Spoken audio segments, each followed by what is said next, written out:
स्वागत है मेरे YouTube चैनल पे। और आज मैं साइंस के बहुत ही महत्वपूर्ण 50 क्वेश्चन की सीरीज़ लाई हूँ जो आपके आने वाले परीक्षा बिहार पुलिस परीक्षा के लिए बहुत ही महत्वपूर्ण है, क्योंकि उसमें 30 जो क्वेश्चन है वो साइंस से पूछे जाते हैं। तो चलिए स्टार्ट करते हैं आज का पहला प्रश्न। और दोस्तों वीडियो को आखिरी तक जरूर देखें, इससे आपको जरूर फायदा होगा।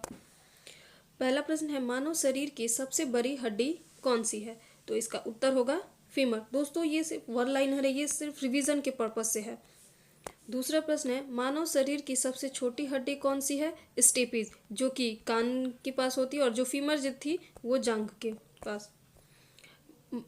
तीसरा प्रश्न है, मानव शरीर की सबसे बड़ी ग्रंथि कौन सी है? तो इसका जवाब होगा यकृत। मानव शरीर की सबसे बड़ी ग्रंथि यकृत है। अगला प्रश्न है, मानव शरीर की सबसे बड़ी अंतःस्रावी ग्रंथि कौन सी है? दो तरह की बहिस्रावी और अंतःस्रावी ग्रंथि होती है, तो थायराइड ग्रंथि अंतःस्रावी ग्रंथि है। अगला सवाल है, मांसपेशियों में किस अम्ल के एकत्रित होने से थकावट महसूस होती है? तो इसका सही जवाब होगा लैक्टिक अम्ल। दोस्तों अगर मेरा वीडियो पसंद आता है तो शेयर करें और चैनल को सब्सक्राइब करें। ये प्रश्न एक बार वीडियो को आखिरी तक जरूर देखें, आपके एग्जाम में इससे प्रश्न आएंगे ही आएंगे। अगला प्रश्न है, मानव शरीर में सबसे लंबी कोशिका कौन सी होती है? तो इसका उत्तर है तंत्रिका कोशिका सबसे लंबी कोशिका होती है। अगला प्रश्न है, अंगूर में कौन सा अम्ल पाया जाता है? तो अंगूर में टार्ट्रिक अम्ल पाया जाता है। जैसे खट्टे फलों में सिट्रिक अम्ल पाया जाता है, अंगूर में टार्ट्रिक, और चींटी के डंक में फॉर्मिक अम्ल पाया जाता है। अगला सवाल है, किस जंतु की आकृति चप्पल के समान होती है? तो इसका सही जवाब होगा पैरामीशियम। पैरामीशियम का आकार चप्पल के समान होता है। अगला सवाल है, गाजर किस विटामिन का समृद्ध स्रोत है? तो इसका सही जवाब हो जाएगा विटामिन ए, और विटामिन ए का रासायनिक नाम है रेटिनॉल, और इसकी कमी से जीरोपैथेलेमिया नामक रोग होता है। अगला सवाल है, दांत मुख्य रूप से किस पदार्थ के बने होते हैं? तो इसका सही जवाब हो जाएगा डेंटिन के बने होते हैं।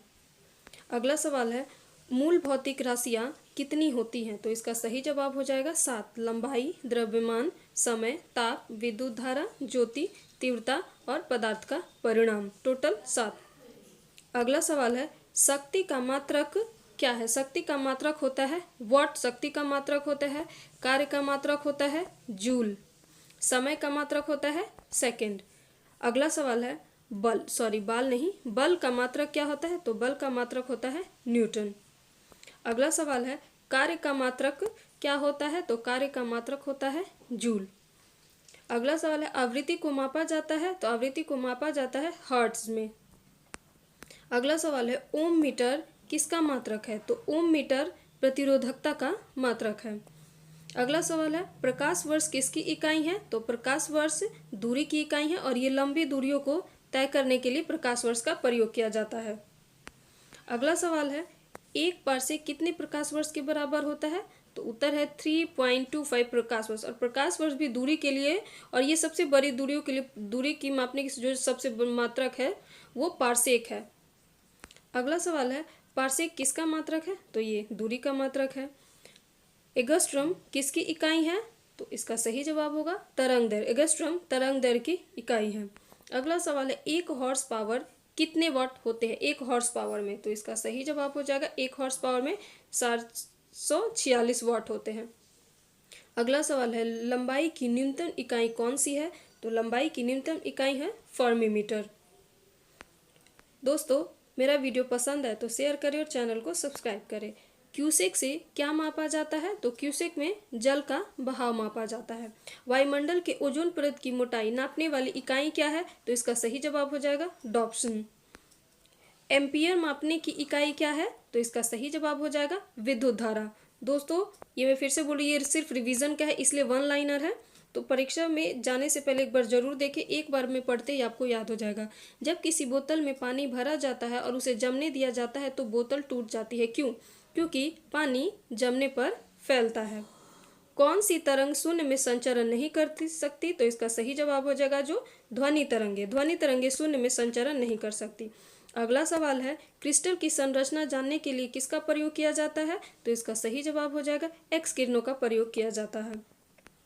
अगला सवाल है, बिजली के बल्ब का जो तंतु है वो किससे बना होता है? तो इसका सही जवाब हो जाएगा टंगस्टन का बना होता है। अगला सवाल, विद्युत ऊर्जा को यांत्रिक ऊर्जा में बदलने वाली युक्ति क्या है? तो इसका सही जवाब हो जाएगा विद्युत मोटर विद्युत ऊर्जा को यांत्रिक ऊर्जा को। तारे अपनी ऊर्जा किससे प्राप्त करते हैं? तो इसका सही जवाब हो जाएगा नाभिकीय संलयन से। अगला सवाल है, ट्रांजिस्टर बनाने के लिए सर्वाधिक प्रयुक्त पदार्थ कौन सा है? तो इसका सही जवाब हो जाएगा सिलिकॉन। अगला सवाल, श्वेत प्रकाश को नली में कैसे पैदा किया जाता है? श्वेत प्रकाश को नली में कैसे पैदा किया जाता है? तो अणुओं को दोलित करके। अगला सवाल है, सर्वाधिक विद्युत चालकता वाला तत्व कौन सा है? तो इसका सही जवाब हो जाएगा विद्युत चालकता वाला चांदी और विद्युत का कुचालक सीसा हो जाएगा। अगला सवाल है, डायनेमो का क्या कार्य है? तो डायनेमो का कार्य है यांत्रिक ऊर्जा को विद्युत ऊर्जा में बदलना। डायनेमो का कार्य यांत्रिक से विद्युत ऊर्जा में बदलना। अगला सवाल है, गुरुत्वाकर्षण का सिद्धांत किसने दिया था? तो इसका सही जवाब हो जाएगा आइजैक न्यूटन ने गुरुत्वाकर्षण का सिद्धांत दिया था। अगला सवाल, अंतरिक्ष यात्री निर्वात में सीधे खड़े नहीं रह सकते, क्यों?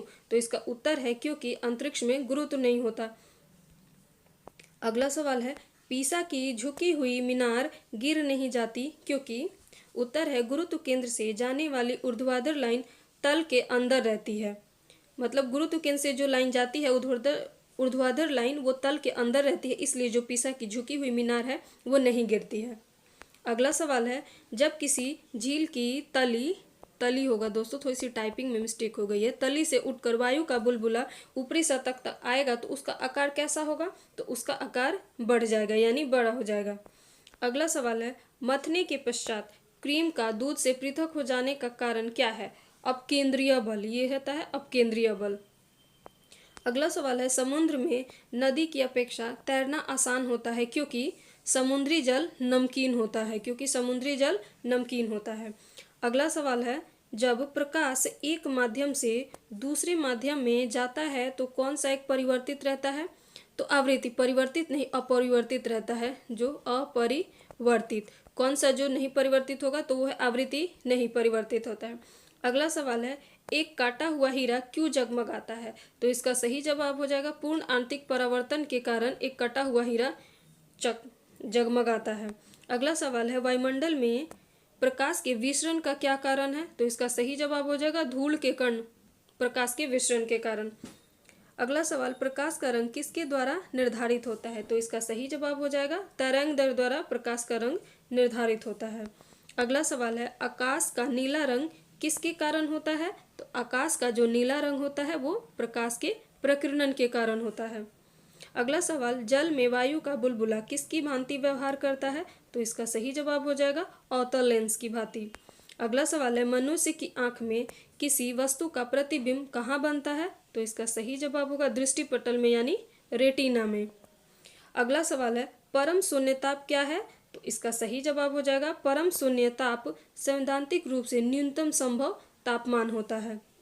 अगला सवाल और इस वीडियो का आखिरी सवाल, जब पानी में 0 डिग्री सेल्सियस से 10 डिग्री सेल्सियस तक गर्म किया जाता है पानी को, तो इसका आयतन पर क्या प्रभाव पड़ता है? तो आयतन पहले घटता है और तब बढ़ता है, पहले घटेगा और फिर बढ़ेगा। तो दोस्तों ये रहे आज के बहुत ही महत्वपूर्ण सवाल, ये जो 50 प्रश्नों की सीरीज है। वीडियो को आखिरी तक जरूर देखें और अगर मेरा वीडियो पसंद आता है तो शेयर करें और चैनल को सब्सक्राइब करें। धन्यवाद।